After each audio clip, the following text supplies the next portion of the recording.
الرحيم. إخواني رجال وأصحاب وشباب الأعمال وأخواتي سيدات وصاحبات وشابات الأعمال المنتسبين للغرفة التجارية الصناعية بجدة، السلام عليكم ورحمة الله تعالى وبركاته. أحييكم وأرحب بكم، ويسرني في هذا الفيديو أن أتحدث حديثا عاما عن الغرفة التجارية الصناعية بجدة، هموم وأشجان في حملة الانتخابية.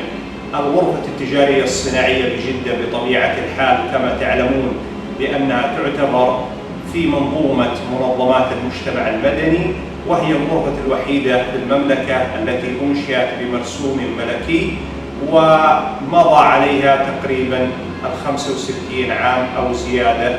وهذه المسيرة كانت مسيرة حافلة بالعطاء وبالمنجزات وبعطاءات رجال الأعمال والصناعة الذين توالوا على إدارة هذه الغرفة، سواء في مجلس الإدارة أو في الأمانة العامة أو جميع الكوادر البشرية التي عملت في الغرفة التجارية.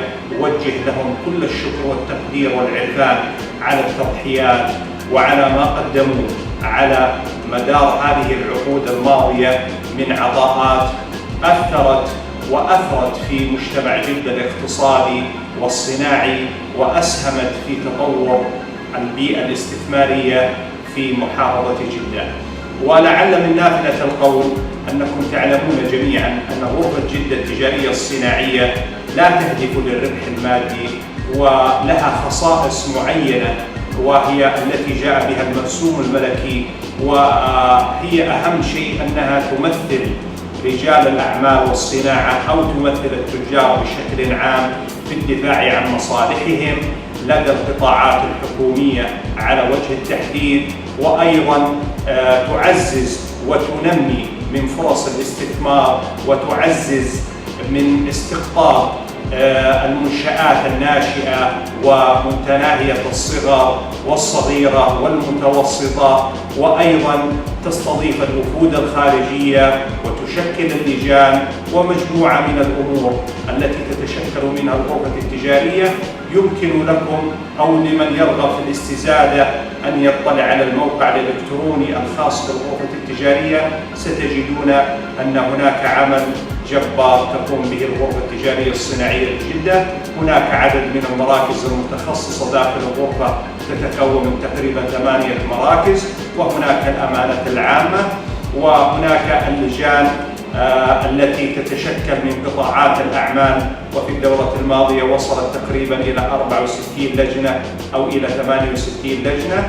فهذه اللجان تشكل العمود الفقري أيضا والمساند لعمل الأمانة العامة في الغرفة، مما يسهم في زيادة ارتفاع منسوب الوعي لدى المنتسب لهذه الغرفة، سواء من رجال أو أصحاب أو شباب الأعمال أو من سيدات وصاحبات وشابات الأعمال. الحقيقة التي أريد أن أتحدث لكم فيها في هذا الفيديو أن هناك هموم وشجون مثل ما تحدثت في البداية لتطلعات المنتسبين في هذه الغرفة. نلمس على مدار سنوات عزوف شبه كامل للغالبية العظمى من المنتسبين للغرفة التجارية عن البرامج المقدمة من الغرفة التجارية، أو حضور الفعاليات أو المناسبات أو المعارض، أو حتى أيضا حضور الجمعية العمومية التي من خلالها تعلن الأمانة العامة في الغرفة، وأيضا يعلن مجلس الإدارة ورئيس مجلس الإدارة عن الميزانية العامة للغرفة التجارية. ومع ذلك نجد عزوفا من المنتسبين ومن المنتسبات في حضور هذه الجمعية العمومية.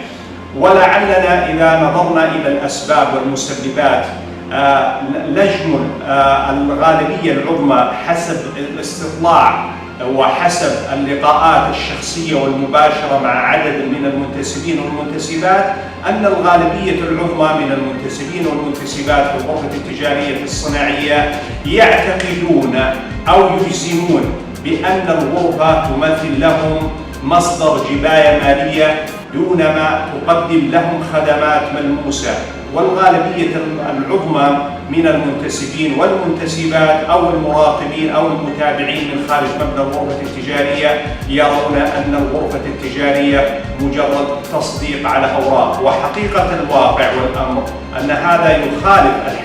بالغرفة التجارية لديها من البرامج ولديها من الفعاليات ولديها كما أسلفت من المراكز الخدمية داخل الغرفة ولديها من اللجان العاملة ما يعزز فرص نمو هذه المنشآت أو أصحاب قطاعات الأعمال، أو يعزز مسيرة رجال الأعمال والصناعة أو سيدات الأعمال في المملكة العربية السعودية، ويحقق لهم مردودا إيجابي سواء من الوعي الفكري أو الوعي الاقتصادي أو المردود المادي من خلال مقابلة الوفود الخارجية التي تزور مبنى الغرفة التجارية بين فينة وأخرى.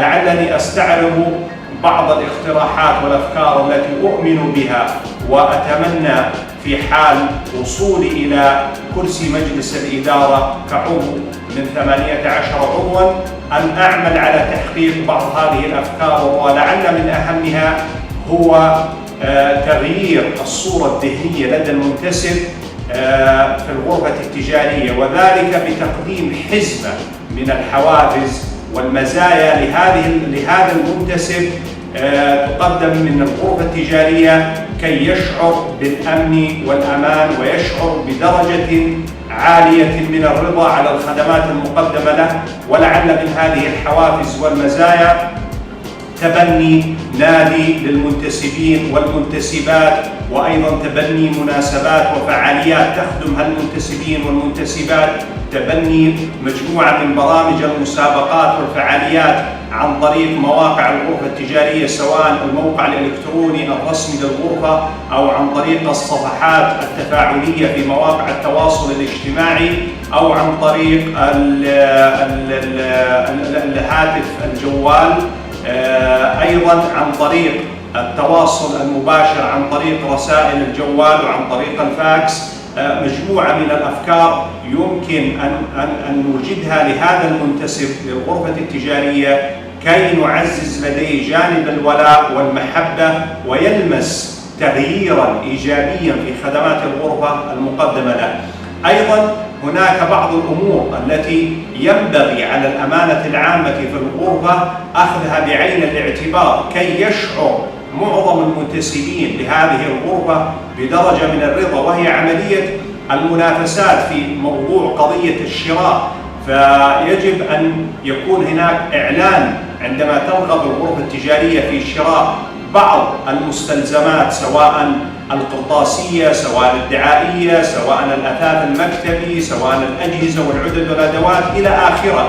ينبغي أن يعلن لجميع المنتسبين للغرفة بأن الغرفة تريد أو ترغب في شراء كذا وكذا، فيبادر من لديه هذه الاحتياجات إلى الدخول في منافسة في قطاع المشتريات. أيضا فيما يتعلق بقطاع المناسبات وقطاع تنظيم المعارض والفعاليات، ينبغي على الغرفة أيضا عندما يكون لديها منتدى أو معرض أن تعلن لجميع المنتسبين والمنتسبات في الغرفة أنها لديها النية بصدد تنظيم معرض معين أو منتدى معين أو مهرجان معين، وتطلب منافسة من جميع الأعضاء والعضوات للفوز بحقوق هذا التنظيم. هذه من الأمور التي تعزز جانب الولاء والمحبة من المنتسبين للغرفة. أيضا هناك ناحية دينية هامة جدا، أرى أن تتبنى الغرفة التجارية بناء مسجد جامع. لا يعقل أن تكون الغرفة التجارية وهي تشكل بوابة الحرمين الشريفين ألا يوجد فيها مسجد جامع للصلاة. الغرفة التجارية الآن تعمل تقريبا على مدار الساعة، فنحتاج إلى مسجد. أيضا الوفود الخارجية عندما تزور الغرفة التجارية يجب أن يكون هناك مسجد لإقامة الصلوات ومزود بأحدث الوسائل المريحة وبأحدث دورات المياه كي يرتاح الزائر وكي تعكس انطباعا إيجابيا على المملكة العربية السعودية من بيت التجارة والاقتصاد. أيضا نعلم أن الغرفة التجارية قد منحت الغرفة الإسلامية دورا كاملا في مبنى الغرفة كي تمارس الغرفة التجارة والصناعة الإسلامية دورها من خلال المبنى، فهذا أيضا يؤدي إلى عكس صورة إيجابية على المبنى وعلى التزامنا في الغرفة التجارية الصناعية بديننا الإسلامي الحنيف وبشرع ربنا المطهر. أيضا من الأمور التي أريد الحديث عنها أن هناك مجموعة من الأعمال التي قامت بها الغرفة التجارية، على سبيل المثال إقامة العديد من المنتديات والعديد من المعارض في الفترات السابقة، إنما نحن نتطلع إن شاء الله في الفترات القادمة وفي المستقبل أن نخرج من إطار الفلاشات ونخرج من إطار كثرة المنتديات والمعارض إلى إطار تفعيل حقيقي لهذه المبادرات بما ينعكس إيجابيا على قطاعات الأعمال حقيقة، سواء المنشآت الصغيرة أو المتوسطة أو أيضا الأسر المنتجة. هناك أيضا تشجيع لمبادرات برامج خدمة المجتمع والمسؤولية الاجتماعية القائمة من الشركات في القطاع الخاص. نحتاج أن تكون هذه المبادرات وهذه البرامج فعالة حقيقة على أرض الواقع، وأن نرى نتائج ملموسة تعود على الناس المستفيدين من هذه البرامج بما يعزز من تمكينهم في الأعمال المهنية والحرفية، وأيضا في تأسيسهم لمتاجرهم ولحياتهم المستقبلية العملية. كل التوفيق والسداد أرجوه لكم، ولمزيد من المعلومات أرجو منكم متابعة صفحتي الانتخابية على الفيسبوك أو متابعة القناة الرسمية للحملة الانتخابية على اليوتيوب. سررت بكم وأسعد بلقائكم في فيديو قادم، والسلام عليكم ورحمة الله تعالى وبركاته. أخوكم ناصر آل فرحان.